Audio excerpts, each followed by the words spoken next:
고린도전서의 종결부인 16장을 보고 있습니다.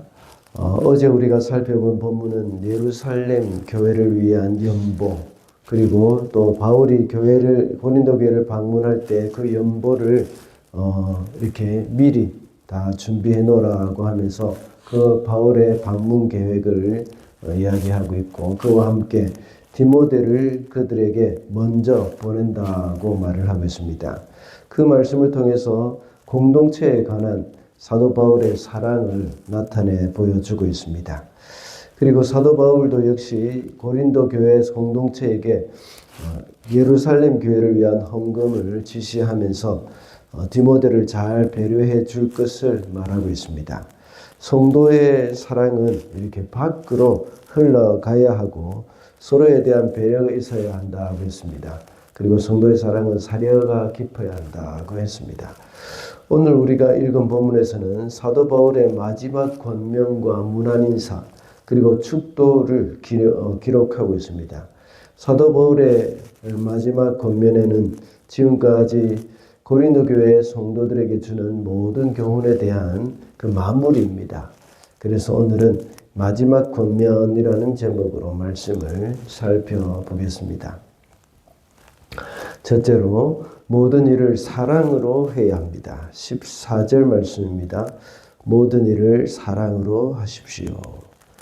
이 말씀은 13절의 말씀과 연결해서 봐야 합니다. 13절에서는 무엇이라고 말하고 있는가 하면 깨어 있으십시오. 믿음으로 굳게 서십시오. 또 용감하십시오. 힘을 내십시오. 라고 말하고 있습니다. 깨어서 믿음에 굳게 서고 용감하게 힘을 내는 그 일을 사랑으로 해야 한다는 그런 말이죠.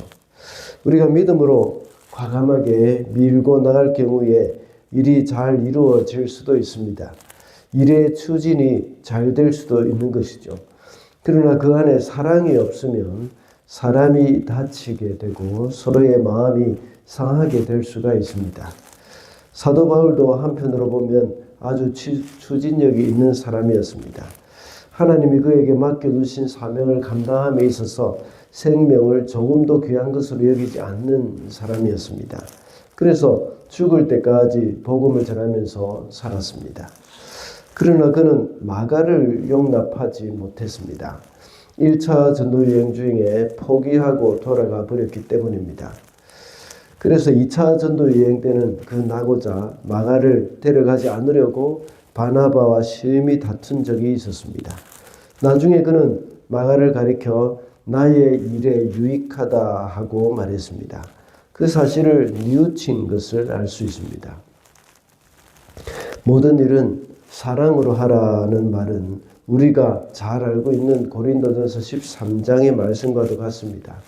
아무리 많은 은사를 가지고 있어도, 특히 산을 옮길 만한 믿음이 있을지라도 사랑이 없으면 아무것도 아니라는 말입니다. 서론에서 말씀드린 바와 같이 고린도전서의 마지막 결론의 한 부분이라고 할 수가 있습니다. 모든 일을 사랑으로 하라, 그 말이죠. 믿음으로 사는 사람들은 불타는 사명감으로 인해서 어느 정도 일이 되게 만들어집니다. 일이 추진이 되고 뜻하는 대로 일이 이루어지기도 합니다. 그러나 그 가운데 하나님의 성품이 나타나지 않는다면 하나님은 기뻐하지 않는다는 것을 우리는 기억을 해야 합니다. 사역의 열매는 일의 성취이기도 합니다. 그러나 진정한 사역의 열매는 그 일을 통해서 하나님의 성품이 드러나야 합니다. 각 사람의 마음에 성령의 열매가 맺히는 것이고, 또 그 일을 통해서 하나님이 영광 받으시는 것입니다. 그러므로 우리는 모든 일을 사랑으로 해야 하겠습니다.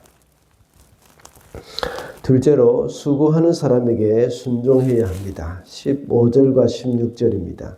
형제자매 여러분, 나는 여러분에게 권합니다. 여러분이 아는 바와 같이 스데바나의 가정은 아가야에서 맺은 첫 열매요, 성도들을 섬기는 일에 몸을 바친 가정입니다. 그러므로 여러분도 이런 사람들에게 순종하십시오. 그리고 또 그들과 더불어 일하며 함께 수고하는 각 사람에게 순종하십시오. 16절에서 말하는 이런 사람이란 누굴까요? 바로 15절에 나오는 스데바나의 가정을 말하는 것입니다. 그가 한 일은 성도를 섬기는 일에 몸을 바친 가정이라고 바울은 소개하고 있습니다.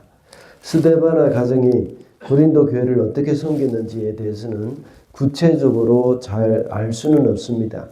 그러나 스데바나 가정이 병든 자나 가난한 자를 돕거나 자기 집을 모임의 장소로 제공했을 것이라는 추측을 할 수가 있습니다. 특히 15절에서 스데바나 가정이 아가야의 첫 열매였다고 했습니다. 아가야는 고린도가 있는 지역을 말합니다. 스데바나 가정은 사도 바울이 그 교회를 개척할 때에 믿음을 가지게 되어서 자신의 가정을 오픈해서 그 가정을 예배 처소로 사용했던 사람임을 우리가 알 수가 있습니다. 이와 같이 빌립보에서도 역시 빌립보 거기 자주장사 루디아를 전도해서 그 가정을 모임의 처소로 삼았다는 것을 우리가 알고 있지 않습니까?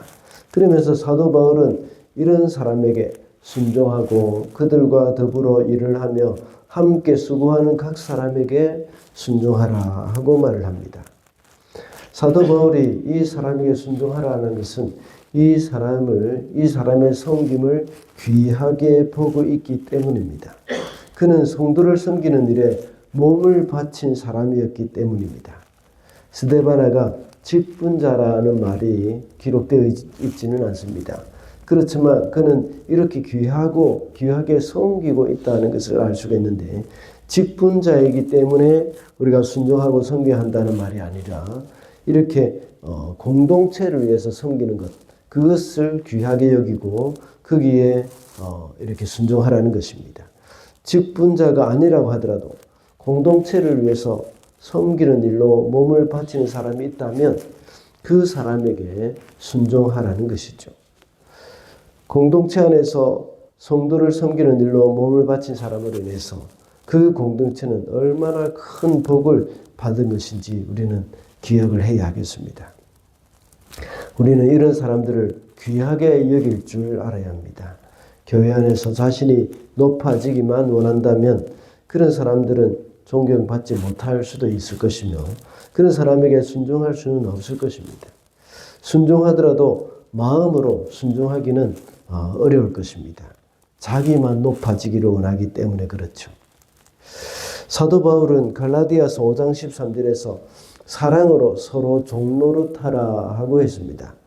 우리는 사랑으로 몸을 바쳐 섬기는 그 사람을 보면서 그에게 순종하는 그런 삶을 우리가 살아갈 때 그 삶은 바로 그 교회로 인하여서 더욱더 건강하게 만들어주고 많은 성도들이 하나가 되게 해주는 것입니다. 마지막으로 서로 문안해야 합니다. 20절 말씀입니다. 모든 형제자매들이 여러분에게 문안합니다. 거룩한 입맞춤으로 서로 인사하십시오. 마지막으로 사도 바울은 서로의 안부를 전합니다. 지금 에베소에 있지만 아시아에 있는 성도들의 그들의 이름까지도 언급하면서 고린도 교회 성도들에게 안부를 전하고 있습니다. 그 중에 브리스가와 아굴라 부부도 있습니다. 그런 사람들은 전에 바울과 같이 천막을 만들면서 고린도 교회를 섬겼던 사람들입니다. 오늘 본문에서 문안하라는 단어가 5번이나 나오고 있습니다. 사도 바울의 이 서신서에는 이렇게 문안하라 하는 그런 말들이 종종 많이 나옵니다. 그만큼 성도 간의 문안을 중요하게 여겼던 것입니다. 이것을 다른 말로 하자면 성도의 교제라는 것이죠. 특별히 고린도 교회와 같은 이 분쟁이 있었던 교회에서는 성도의 교제가 더욱 중요한 것입니다. 그들은 인간을 중심으로 파벌이 나누어졌습니다. 그리고 각자가 받은 은사 사용에 있어서도 불협화음이 있었던 그런 교회였습니다. 그러니 더욱 성도 간의 이 교제가 중요함을 알 수가 있습니다. 우리가 처음에 만날 때에 서로 긴장을 하면서 처음 만나는 사람들에게는 서로 좋은 인상을 남기기 위해서 노력을 많이 합니다. 그리고 또 연인이나 부부간에도 역시 그렇게 처음에 시작하다가 시간이 지나면 점점 더 서로에게 익숙해져서 조심성이 없게 되는 것이죠. 그럴 때일수록 우리는 서로 무난하는 일을 게을리 해서는 안 됩니다. 어떤 면에서 보면 무난하는 것이 형식적인 것처럼 보여서 오랜 만남을 한 사람들에게는 이런 무난이, 형식적인 무난이 거추장스럽게 보일 수도 있을 것입니다. 그러나 오늘 본문에서는 이 말이 5번이나 쓰이면서 아시아에 있는 교회들까지도 고린도 교회에 무난한다는 것을 말하고 있습니다. 이것은 그리스도 안에서 같은 믿음을 소유한 사람들임을 서로 확인하는 차원입니다. 거기에 비록 다른 지역에 있다고 하더라도 한 지역은 아시아에 있고 한 지역은 아가야, 그 고린도 지역, 유럽 있죠. 그쪽에 있다고 할지라도 서로 같은 믿음을 소유한 사람으로서 교제하며 서로 안부를 전하는 그런 것은 정말 아름다운 성도의 교제라고 볼 수 있습니다. 오늘날은 옛날에는 같은 믿는 사람들만 만나도 참 반가웠지만 요즘은 같은 믿는 사람들을 처음 만나도 서로 반갑지도 않고 때로는 자신의 이익 때문에 서로 싸우기도 하는 그런 현실이 되어버렸지 않습니까? 그러나 예수 믿는 그 같은 믿음을 소유한 사람들이 서로 그 믿음을 확인하는 것, 이것은 참 아름다운 것이라고 볼 수 있습니다. 그렇게 할 때 우리는 믿음 안에서 나누는 성도의 교제를 깊이 우리는 누릴 수가 있을 줄로 믿습니다.